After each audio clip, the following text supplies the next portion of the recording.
આગળ વધીએ આપણે બીજા ચેપ્ટર તરફ. આગળનો પ્રશ્ન છે એસિડ અને બેઝની વર્તણૂક માટે કયા આયન જવાબદાર છે? આમાંથી નાનો એવો એમસીક્યુ પૂછાય છે.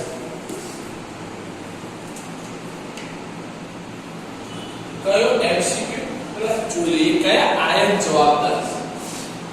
તો એસિડ જ્યારે તમને પૂછાય ત્યારે યાદ રાખો એસિડ માટે હંમેશા બે આયન જવાબદાર, કાં તો H+ આયન અથવા H3O+ આયન જવાબદાર છે. યાદ રહેશે એસિડ માટે કયા આયન જવાબદાર છે? H+ અથવા H3O+. ઓકે ચાલો હવે આગળ જોઈએ આપણે. તો કઈ રીતે એમસીક્યુ પૂછાય? તો એમસીક્યુ પહેલું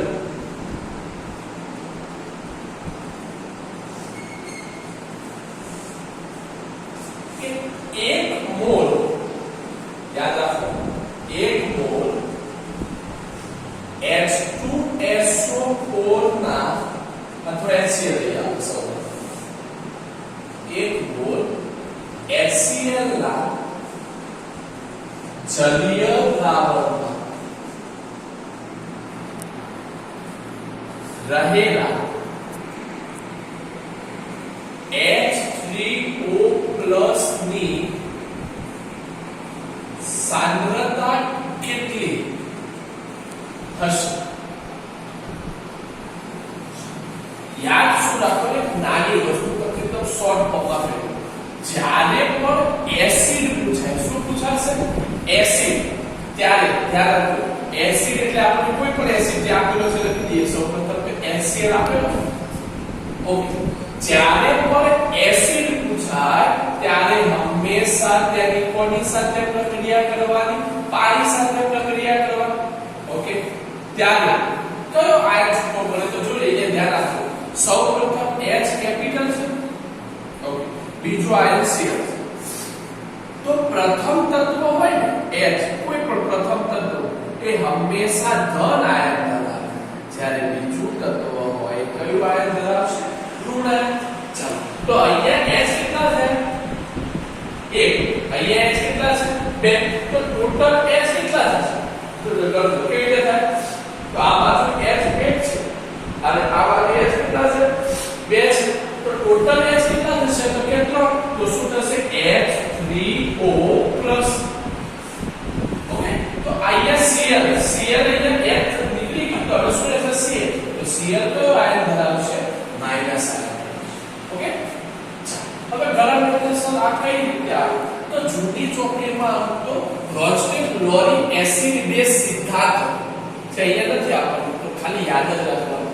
તો જે પદાર્થ અન્ય પદાર્થને દાન કરે તો એ બ્રોન્સ્ટેડ-લોરી એસિડ કહેવાય, અને જે સ્વીકાર કરે એને શું કહેવાશે? બેઝ કહેવાશે. ઓકે તો આગળ વધ્યા.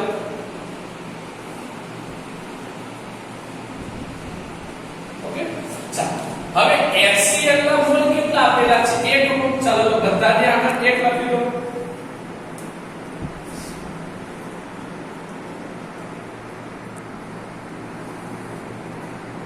લખી દીધું.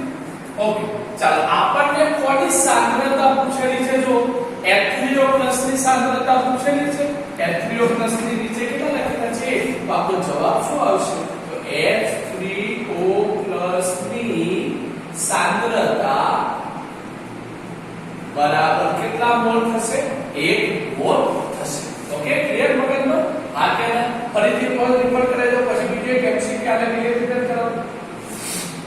તમને જ્યારે પણ દ્રાવણમાં એસિડ આપેલો, શું આપેલો?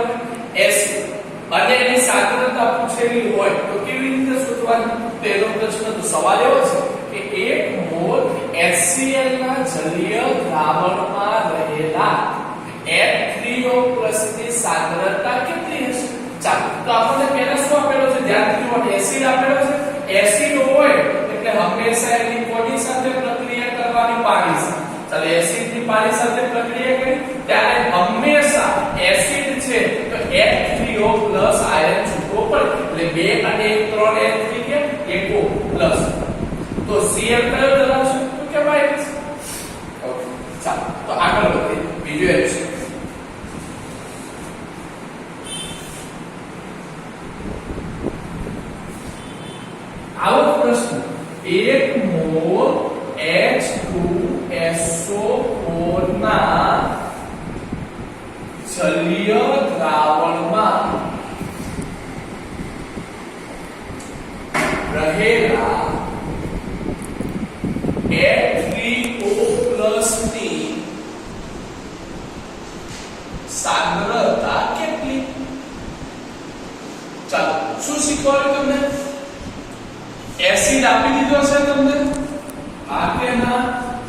ચાલો તો એસિડ આપેલો હોય તો પહેલા એસિડ લખી દઈએ H2SO.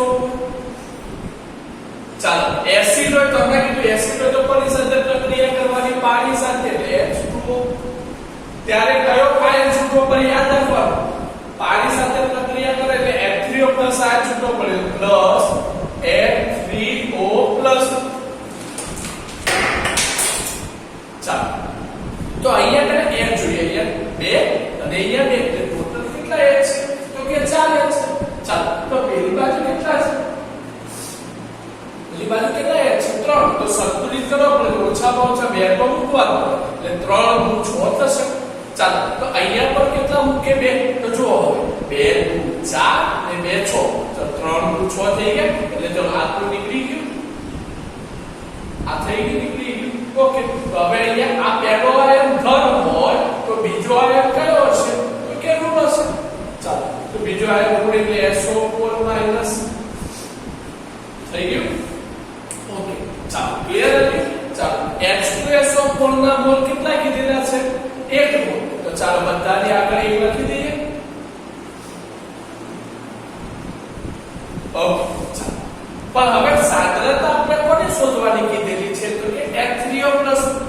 ચાલો H3O+ ની આગળ કેટલા છે? તો જો H3O+ ની આ H3O+ એની આગળ કેટલા છે? 2. તો 2 * 1 એટલે કેટલા મોલ આવશે? તો કે 2 મોલ. ક્લિયર મતલબમાં? આ કે ના? ચાલો આગળ વધે ત્રીજો MCQ તમને HW માં આપું. જોજો 1 મોલ HNO3 ના જલીય દ્રાવણમાં રહેલા H3O+ ની સાંદ્રતા કેટલી? ઓકે ચાલો તો આ થઈ ગયા. તો સમજો આ જે MCQ છે આ HCl જેવો છે બેઠે બેઠે. આના ઉપરથી શોર્ટ ટ્રીક તમને લખ્યા SCM કહેવાય, શોર્ટકટ મેથડ. હવે આવો એક પૂછાયેલો તો તમારે શું કરવાનું? એસિડ માટે છે, કોના માટે છે? એસિડ.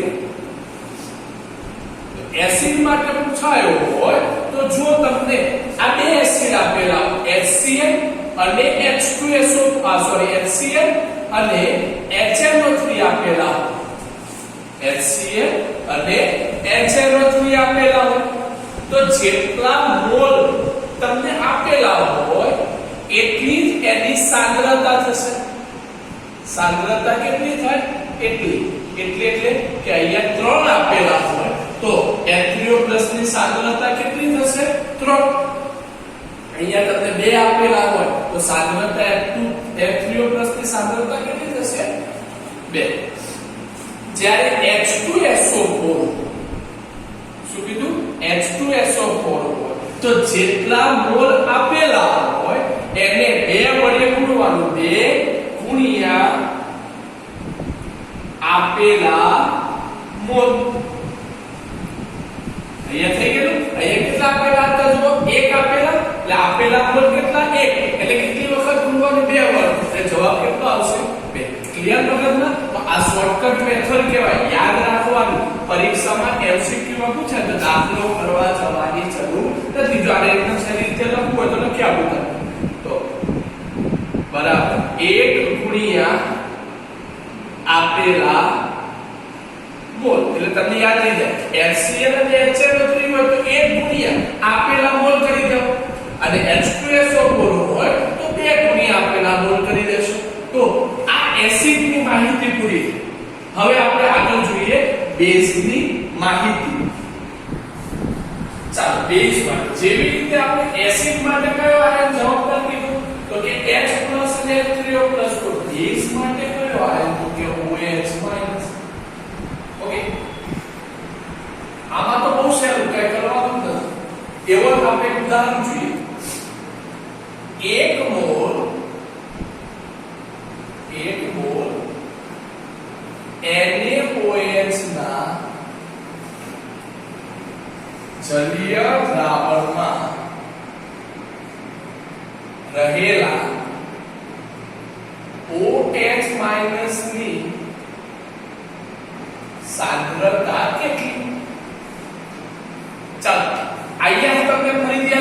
એસિડ હતો તો આપણે કોની સાથે પ્રક્રિયા કરતા હતા પાણી તો બેઝ તો પૂછશે કે મારી સાથે કોઈની પ્રક્રિયા કરવી નહીં તો બેઝ કયો આપેલો છે જો NaOH આપેલો છે ઓકે તો NaO નું જ્યારે આયનીકરણ કરવામાં આવે ત્યારે પ્રથમ તત્વ Na અને બીજું હોય છે તો પહેલું હંમેશા હોય ધન વીજભાર ધરાવે બીજું હોય ઋણ વીજભાર તો Na કયો વીજભાર ધરાવશે તો તે કે ધન વત્તા OH કયો વીજભાર ધરાવશે તો કે માઈનસ ક્લિયર બરાબર ઓકે ચાલો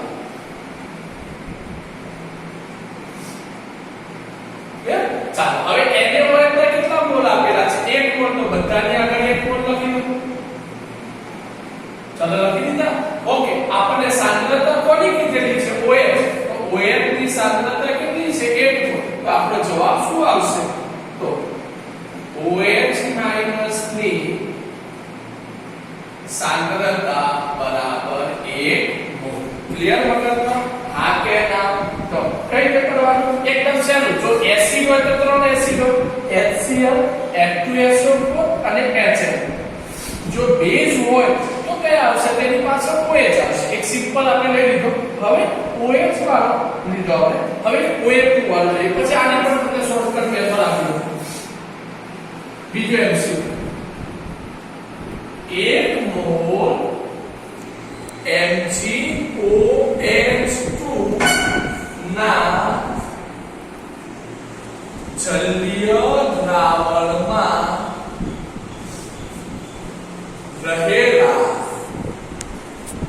OH- ની સાંદ્રતા કેટલી શું કીધું છે MgOH તો અહીંયા આપણે પ્લસ લખી દઈએ સંયોજન MgOH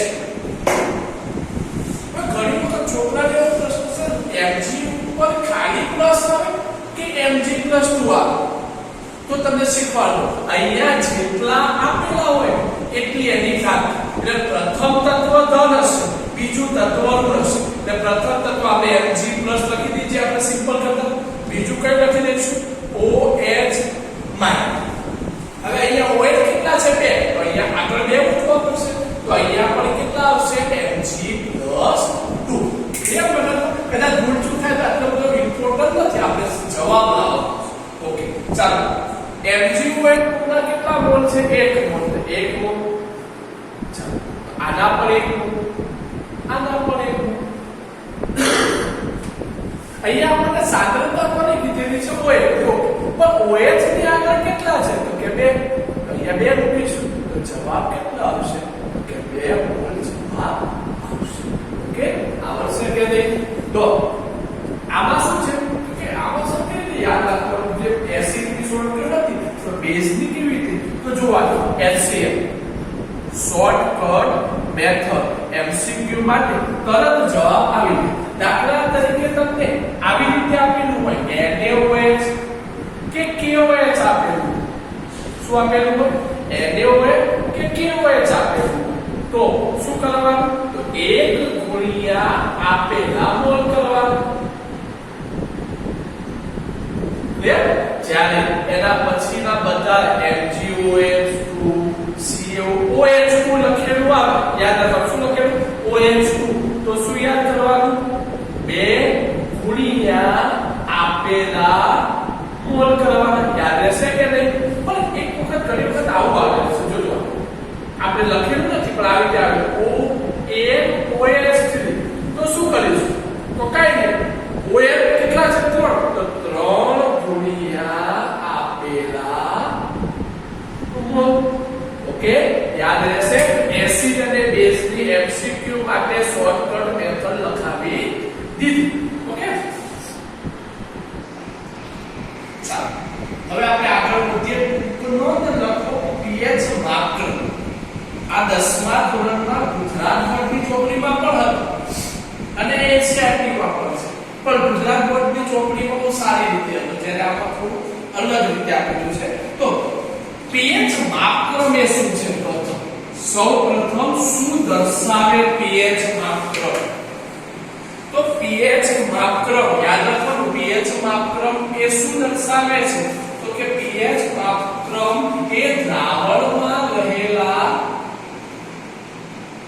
હાઇડ્રોજન આયનની સાંદ્રતા શું દર્શાવે તો દ્રાવણમાં રહેલા હાઇડ્રોજન આયનની સાંદ્રતા દર્શાવવા માટે વપરાતા માપક્રમને આપણે શું કહીશું pH માપક્રમ યાદ રહેશે pH માપક્રમ શોર્ટમાં પૂછાય કે pH માપક્રમ એ શું દર્શાવે છે તો દ્રાવણમાં રહેલા હાઇડ્રોજન આયનની સાંદ્રતા દર્શાવવા માટેના માપક્રમને શું કહેવામાં આવે છે pH માપક્રમ કહે છે આપણે pH લખીએ છીએ આ pH લખીએ છીએ એમાં p શું દર્શાવે તો p એ કયો શબ્દ છે તો કે જર્મન શબ્દ છે કયો શબ્દ છે જર્મન અને એમાં p નો અર્થ થાય પોટેન્સ અથવા એવું લખતા નહીં આવડે ગુજરાતીમાં આપણે લખી શકીએ છીએ શક્તિ ઓકે પાવર છે આપણે કહીએ છીએ જ્યારે h શું દર્શાવે H શું દર્શાવશે તો દ્રાવણમાં રહેલા હાઇડ્રોજન આયનની શું દર્શાવે છે સાંદ્રતા ઓકે ચાલો આગળ તો pH માપક્રમ એ શું છે તો pH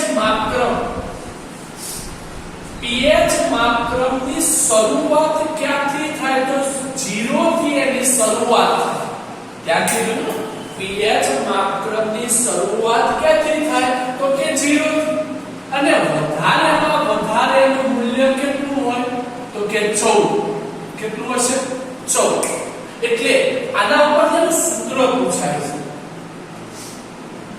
કયું તો pH વત્તા pOH બરાબર 14 આ દર વર્ષે બોર્ડમાં MCQ માં ફિક્સ છે એક માર્ક્સમાં પૂછાય ક્લિયર ઓકે આગળ વધે તો યાદ છે pH માપક્રમની શરૂઆત ક્યાંથી થાય તો 0 થી અને વધારેમાં વધારે મૂલ્યનું કેટલું છે તો કે 14 એટલે એના પરથી સૂત્ર મળેલું છે આ ખરેખર ગુજરાત બોર્ડની ચોપડીમાં સૂત્રને તારવવામાં સાબિત કરવામાં આવતું કે કેવી રીતે 14 આવે છે અહીંયા સાબિત નથી કરવાનું એટલે આપણે પણ સાબિત કરવું નથી ઓકે હવે pH વત્તા pOH કોના માટે છે એવું કોઈને આઈડિયા આવે છે જો તો તમને શીખવાડું જો આ pH દર્શાવેલું છે એ કોના માટે છે તો કે એસિડ માટે કોના માટે એસિડ ને આગળ કીધું તમને કે એસિડ હોય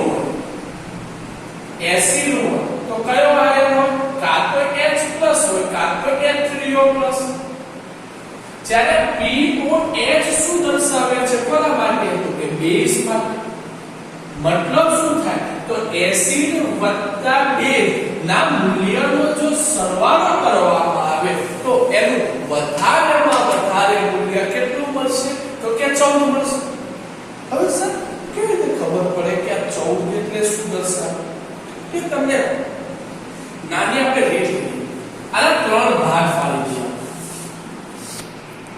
જેને pH માપક્રમ કહીએ છીએ એક પ્રકારનો સ્કેલ છે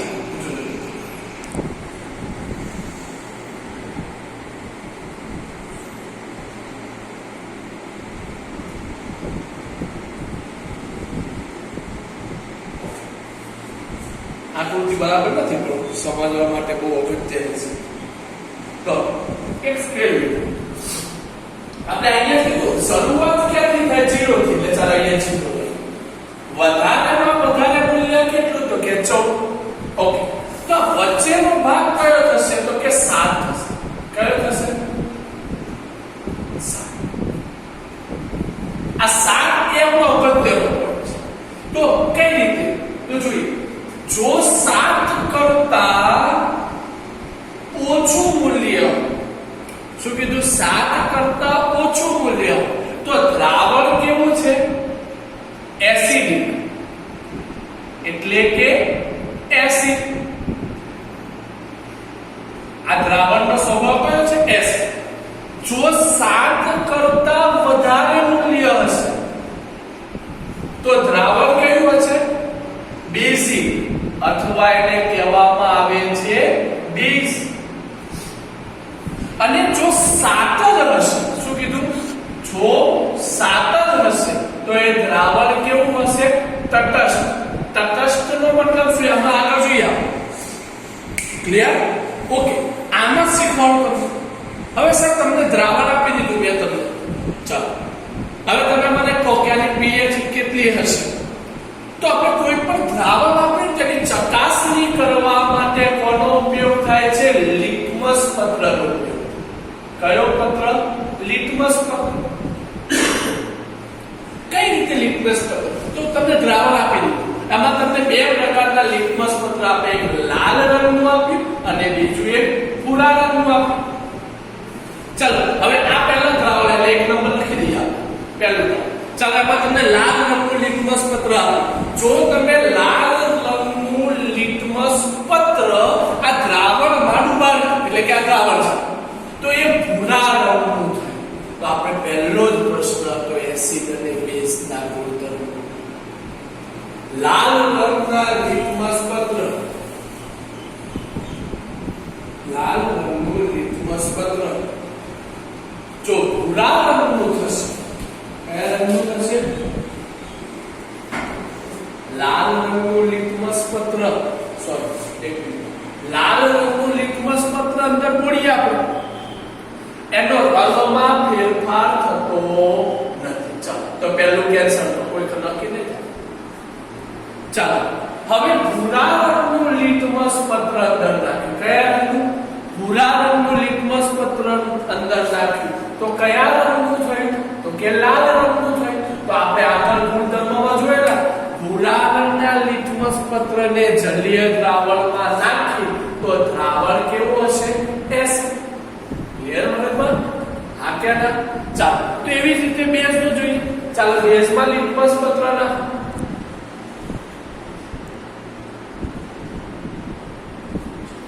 તો સૌપ્રથમ આપણે ભૂરા રંગનું લિટમસ પત્ર નાખીશું. કયા રંગનું? ભૂરા રંગ. લિટમસ પત્ર દ્રાવણમાં બોલો તો એના રંગમાં ફેરફાર થતો નથી.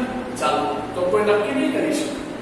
ચાલો હવે લાલ રંગનું લિટમસ પત્ર નાખીએ તો લાલ રંગના લિટમસ પત્રનો રંગ કયો થયો? ભૂરો. ચાલો લાલ રંગના લિટમસ પત્રનો રંગ ભૂરો થાય તો દ્રાવણનો સ્વભાવ કયો છે? તો કે બેઝ. ક્લિયર? ઓકે, હવે આપણે ત્રીજો પ્રશ્ન લઈએ તટસ્થ દ્રાવણ માટે. ચલો તટસ્થ દ્રાવણ માટે કઈ રીતે છે?